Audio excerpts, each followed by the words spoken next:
T20 world cup चल रहा है और हमारी टीम के फास्ट बॉलर्स बहुत ही बढ़िया स्विंग करा रहे हैं।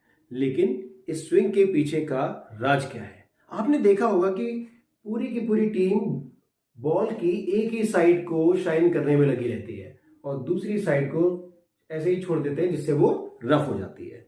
अब उसकी वजह से जब बॉलर बॉल को विकेट की तरफ थ्रो करता है, देन जो स्मूथ साइड होती है, शाइनी साइड होती है, वहां पर एयर की स्पीड ज्यादा होती है और दूसरी साइड जो रफ है वहां पर एयर की स्पीड कम होती है।